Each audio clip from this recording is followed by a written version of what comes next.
Speaking of which, those are some stylish sunglasses. I just love women who look great in sunglasses, such cool beauties. Is that so? Why don't we get out of this stuffy place and go on a date? Ouch. Let go of me, please. Come on, you'd rather have an assertive man, right? Lucas grips tighter. Stop it. Get away from her. Before I knew it, I was already moving. Hello? What's up, Mom, calling all of a sudden? It's been almost a month since you started living on your own, right? Just checking to see if you're managing okay. You're too protective. I'm handling things just fine. Any problems with your coworkers? No worries. I mean, sorry. What's wrong? I almost lied just now. Actually, things are a bit tough. Is work getting to you? It's not the work itself, it's the people. Is someone messing with you about your looks? Well, that's been a thing since I was a kid, so I'm used to it. You shouldn't have to get used to it. You're not doing anything wrong. Thanks for your concern, but I'm okay. Really? Remember, you can tell me anything anytime. You're too protective. I'm really fine. I have to go. I've got something to take care of. Okay, take care and stay strong. After hanging up, I let out a big sigh. I put on a brave face again. To be honest, I don't want to go to work. I stare blankly at my reflection in the mirror, trying to force a smile. It only distorts my face. I've never been good at forming expressions, not just smiling. I suffer from what's known as facial paralysis. It's been an issue since I was little, and it has caused me a lot of pain. I was laughed at and avoided by classmates for being creepy. Mom always tried to protect me, but it pained her too. That's why I pretended to be okay during our call earlier. I'm sorry for being born this way. I muttered to the mirror and felt overwhelmingly sad. As I got older, people commented less on my face. But at my current job, there's one person who keeps mocking me relentlessly. Brandon, you haven't closed any deals this month, have you? Lucas. I apologize. Even your apology looks creepy. That's why you can't close deals or get girls. Apparently in Lucas's dictionary, the word consideration does not exist. Whether I attract women or not is irrelevant. Hey, don't get all defensive just because I hit a nerve. Lucas, as detestable as his personality may be, was blessed with good looks. He must have been very popular from his school days. He graduated from a prestigious university, well known to everyone. But you know, I think even someone like you has value, so don't worry. What do you mean by that? Being at the bottom of the barrel, unable to work properly because of your twisted face, it makes others feel a bit better about themselves. Doesn't it? I don't find that comforting at all. Come on, I'm complimenting you. It's not just your face that's twisted, but your personality too. Every day, he would say things like this in front of other employees. It had been years since I was openly berated like this. Have you ever been in a relationship before? What? Just answer me. You haven't, right? There's no way you could have. Lucas asks with a smirk. Knowing full well already. No, I haven't. Bingo. I knew it. That quiz was too easy. Excuse me, I need to get back to work. On the gloomy way home, I kept thinking about Lucas's words. Romance, huh? I've never had a girlfriend. I feel it's presumptuous of someone like me to even have feelings for someone else. But there was once a girl I had feelings for. Her name was Amber, a classmate from high school. Hey Brandon, can I eat lunch with you? Oh, yeah. In high school, my facial paralysis caused me to be isolated. I usually ate lunch alone in a corner of the classroom. That's when she suddenly came over to me. Why would you want to eat with someone like me? What? Because I only get to see your true face when you're eating lunch. Well, I usually wear a mask, so... Yes, it's a rare opportunity, so we have to make the most of it. You should probably stop, you know? What? Why? I can't make facial expressions properly because of my paralysis.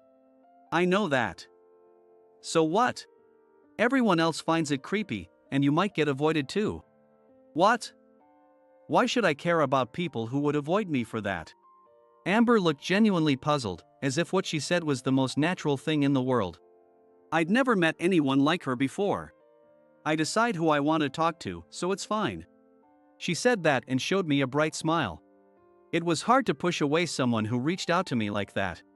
At first, I was reluctant, but gradually, I opened up to her. Hey Brandon. Let's go home together. Okay. Before I knew it, I had fallen into Amber's rhythm and was surprised at how close we had become. Initially, I suspected she had an ulterior motive, but her purity made such thoughts feel shameful. My mom and I had a fight last night. Do you ever fight with your parents? Not really. I think we get along pretty well. You're so lucky. I don't want to fight, but why are parents so stubborn? I guess it depends on the person. Hey, that's not fair. Amber said, laughing as she playfully hit me on the back. I couldn't pinpoint the moment it happened. By the time I realized it, I had fallen in love with Amber. But it would be a bother if someone like me confessed, wouldn't it? Lying on my bed, I stared at the ceiling and muttered to myself. Even if it went well and we started dating, others would probably point fingers at us. I couldn't help but think about things that probably shouldn't matter. I should be satisfied just being friends with her. I decided not to confess my feelings. Convinced that remaining friends was the best for both me and Amber, I settled on that. Our friendship was good, and we often hung out after school. One day, on our way home, Amber suddenly looked serious. Hey, Brandon. What's wrong? There's a secret I've kept from you for a long time. Everyone has secrets, don't they? That's true, but I wanted to tell you. I'll listen if you want to tell me. What is it? Well, actually. Amber paused there, falling silent. Feeling it wasn't right to rush her, I patiently waited. I'm sick. Sick? With what? Little by little, I'm losing my sight. What? It's really scary. Is that true? Even as I asked, Amber didn't respond to the question. Instead, she continued. Today, I see less than yesterday. Is that some kind of metaphor? No, my vision is progressively getting worse. Maybe by tomorrow, I won't be able to see anything at all. How can I? I didn't know what to say. Saying it's going to be okay felt wrong. Blaming her for not telling me sooner also seemed absurd. Not knowing the right thing to do, I looked down. Just kidding. What? There's no way that's true. It's a joke, obviously. A joke? A girl like me, always so cheerful, turns serious and you believe it? It's like a prank. I see. Though Amber said it was a joke, I realized that the illness was real. She would never make a joke that could upset someone. She must have sensed my distress and turned it into a joke. I should have said something clever, but I didn't have it in me. This would remain a regret in my mind. Yet, Amber's cheerful nature managed to turn my complex about facial paralysis into something positive. Because I can't properly make expressions, misunderstandings are an everyday occurrence for me. What? I think it makes you look intelligent, like you're cool, which is really attractive. I've never been told that before. It doesn't matter what others think. It's what I think that matters, Amber said confidently. Looking at her face, I felt like everything was going to be all right. It's strange. What is? I think if anyone else had said that to me, it wouldn't have resonated at all. Really? Why? I might have even gotten angry. I might have said, "You don't understand my struggles, don't make such carefree and insensitive comments." Oh, I'm sorry. No. There's no need for you to apologize. Really? Actually, I feel energized by you, and thanks to you, I've definitely become more positive. I'm glad to hear that, but well, it might be hard to tell from just my expressions, since I have facial paralysis. That's not true. I understand you much better than any other classmate, at least I think I do. Thank you. I wish I could make it more obvious. It's not certain that this condition will continue forever. Then, there's something to look forward to, the day you can laugh without holding back. Amber smiled brightly. I want to smile like that too. That's a beautiful way to look at it, seeing it as something to look forward to. By the way, that anticipation isn't just for you. What do you mean? Seeing you smile wholeheartedly is something I'm looking forward to as well. I was taken aback. Would anyone who thinks of me this way ever appear in my life again? It might sound exaggerated, but I seriously thought so. This encouragement from Amber has always supported me. I'm really glad to have met someone who speaks to me like that. Don't be silly. Don't say such exaggerated things. It's not an exaggeration. When I talk to you, I truly feel like everything will be okay. Do I have some kind of magical power? Obviously. In contrast to Amber's playful attitude, I answered seriously. Even though I may not have the courage to confess, I want to continue sharing laughs and joy like this. Holding this modest wish close to my heart, I continued my school life. However, these days came to an abrupt end. Brandon, I have something important to tell you. During a break one day, Amber spoke to me with a serious look. What's up? I'm going to announce it to everyone in class tomorrow, but I thought I should tell you first. What is it? I'm moving. So, I'll be transferring to another school. What? Why all of a sudden? It's because of my dad's job. He's been really busy lately. That's tough. I knew the best thing to do was to send her off with a smile. I understood that in my head, but still. Don't look so sad. It makes me feel like I'm doing something wrong. No, sorry. I don't blame you at all. I know. You're kind. Not really. Yes, you are. I've received a lot of energy and courage from you. From me? Really? Honestly, I couldn't believe it. I thought I was the only one receiving anything. Me, giving courage to Amber? Me, who is usually avoided and seen as creepy by others. Huh? Brandon? What's wrong? What do you mean? You're crying. What? Oh. That's strange. Why is that happening? It must be because you're sad about us parting ways. That makes me happy. Of course, that was part of it. But these tears weren't just about that. I was happy to know that I had been able to give something to Amber. All these mixed feelings came out as tears. Amber, take care. I'll also keep trying to stay strong. Thank you. I won't forget you, Brandon. Amber said this and gripped my hand firmly. Her eyes seemed to shimmer with tears. Thus, my first love ended without ever being fulfilled. On my way home from work, I reminisced about those days. The promise I made with Amber to stay strong. Am I really keeping it? Honestly, I'm not sure. If I keep moping around, she'd probably laugh at me. I loved Amber's smile, but the smile I wanted to see wasn't one made to cheer me up. I wanted to be in a relationship where we could truly laugh together from the bottom of our hearts. All right. I'll try harder from tomorrow. I lifted my head, encouraging myself. Even in my memories, Amber always managed to make me more positive. I wonder how she's doing now. I haven't seen Amber since then. I hope to meet her again someday and finally express my feelings. A few weeks later, I went on a sales visit with my boss, Lucas. The president of the client company, Mr. Johnson, likes me a lot and always treated me kindly. By the way, Brandon. This isn't related to work, but may I ask you something? What is it? You know I have a daughter about your age, don't you? Of course. I've seen her picture, she's very beautiful. How about it? Would you consider marrying her? What? I was taken aback by the unexpected suggestion. She's precious to me, but I think I could entrust her to someone like you. Well, I'm not sure. It's not a bad idea, I think. When the arranged marriage was mentioned, Amber's face popped into my mind. She's been in my heart unchanged since high school. I don't really expect a miraculous reunion that leads to marriage. But I can't imagine being with someone else while Amber is still in my heart. I appreciate the sentiment, but... Brandon! Wait a minute. I'm not letting you decline. What? There's no one better than you.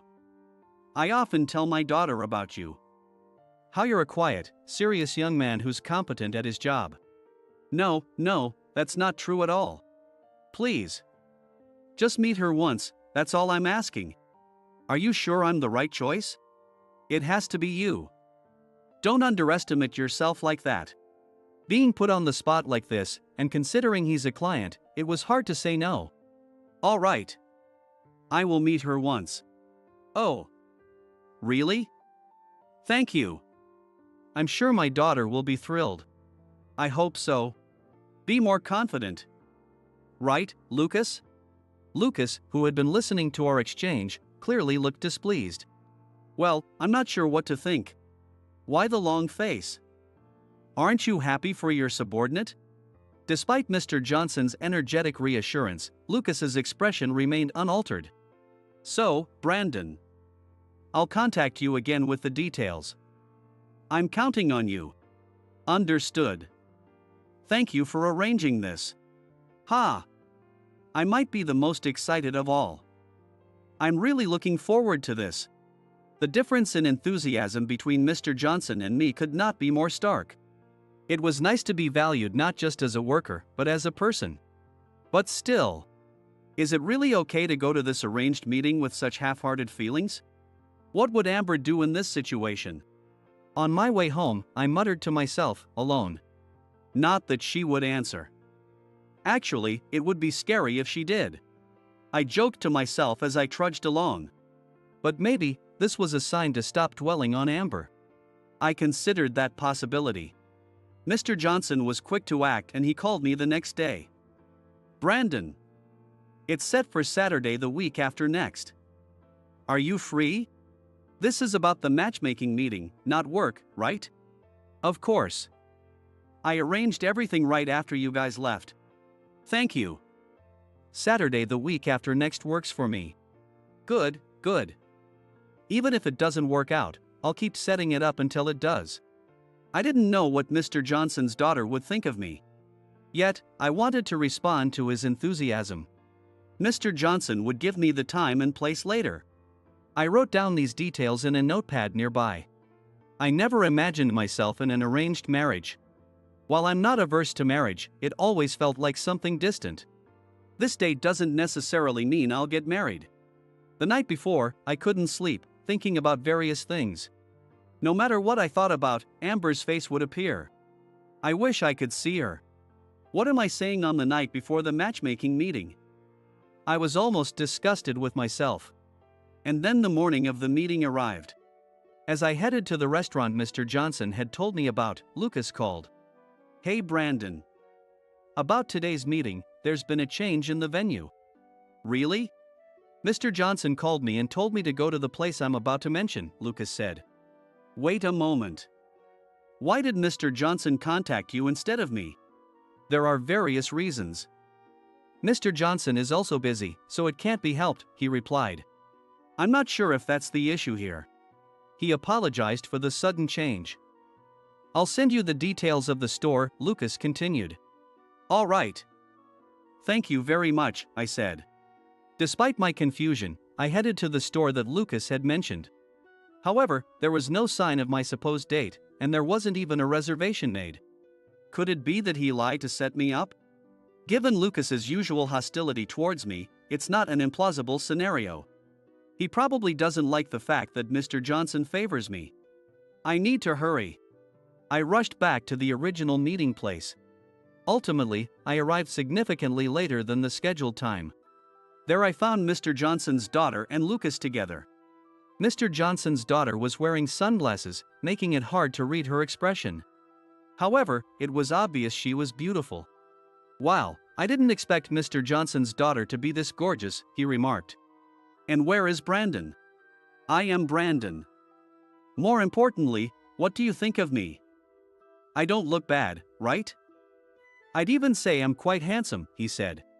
Lucas was completely wooing my date. So this was why he had lied. By the way, those are stylish sunglasses. I have a thing for cool beauties who look good in sunglasses. Is that so? Why don't we leave this stiff place and go out on a date? Lucas suggested, grabbing Mr. Johnson's daughter's arm. Ouch.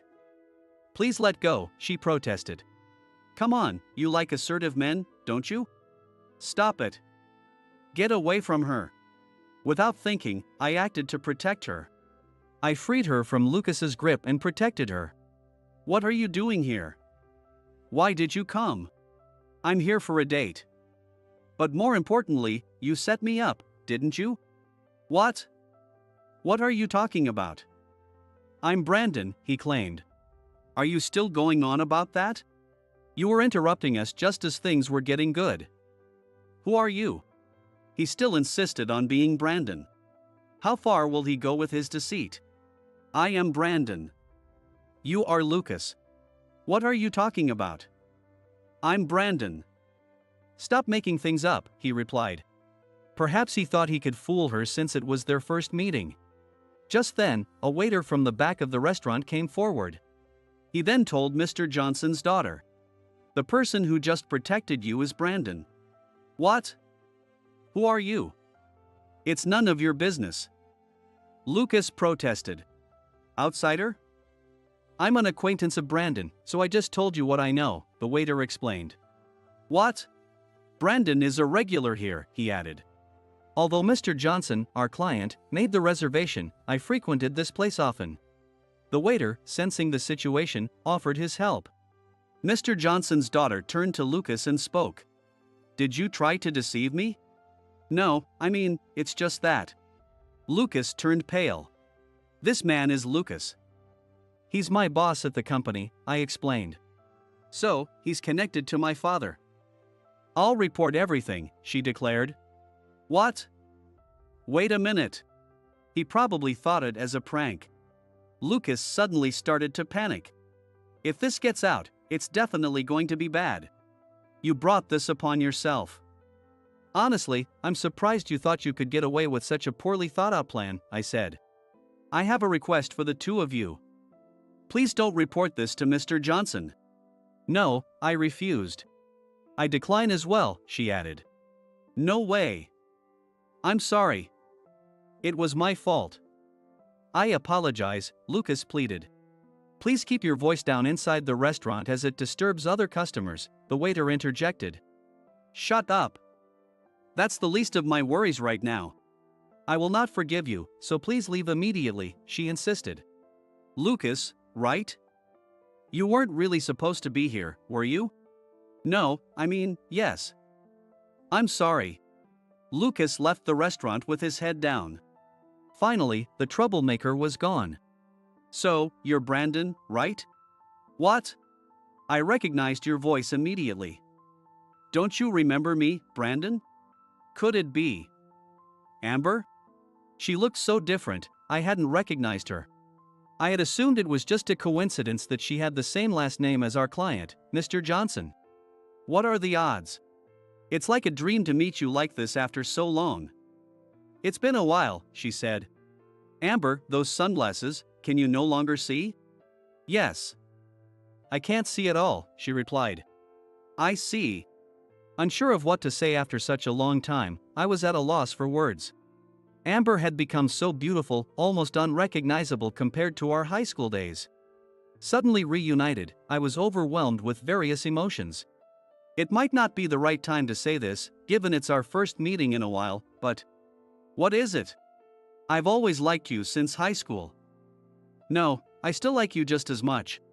I finally confessed. Even without hearing her response, a sense of relief washed over me. It felt as if a blockage had been cleared. Even if you can't see, I'll be your eyes. That's why I want us to be together. Strangely, I felt no embarrassment. Because I meant every word of it. I'm happy. Thank you, Brandon. Amber said, tears streaming down her face. You know, it's true I've lost my sight, but that's made other things more visible, she added. What? I can see the purity of your heart more clearly now. I knew it since high school, she revealed. Amber. I've liked you since high school too. Please, let's be together. Really? Yes.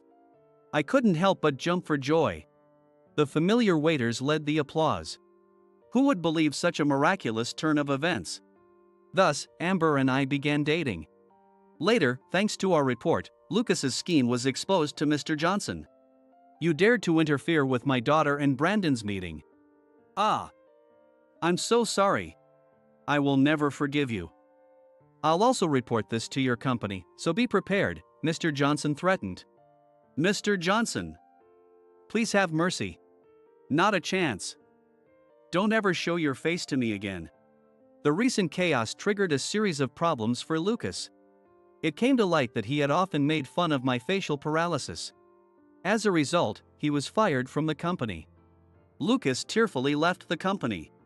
Afterward, he moved from job to job, but his high pride led to repeated conflicts with his bosses, resulting in him being fired again and again. Now, he apparently lives in a rundown apartment, depleting his savings and subsisting primarily on a diet of cabbage. Why has it come to this? Brandon is happy, and yet, why this disparity? Tearfully, he stuffed his mouth with the tasteless cabbage soup. Though it's his own fault, I hope he finds a way to reform. Amber and I continued to date smoothly, visiting various places together. We made more memories, filling the gap from the time we had been apart. On our second year of dating, I decided to propose. If you're okay with someone like me, please stay with me forever. Surrounded by many well-wishers, we got married. Happiness was at its peak with the birth of our child. During our first family photo session, I noticed something. Hey, this picture. What's up? I'm smiling so widely. I've never seen myself smile like this before. That's wonderful. I wish you could see it. I can't see it, but I somehow understand. Amber said, squeezing my hand. This photo of our happiest smiles remains displayed in our entryway. Every day before work, I gaze at this photo and savor our happiness. Have a good day. Work hard. Thank you. I'll do my best today. With a positive attitude, I opened the door. Having a family gave me the strength to keep striving no matter what. That's how I felt.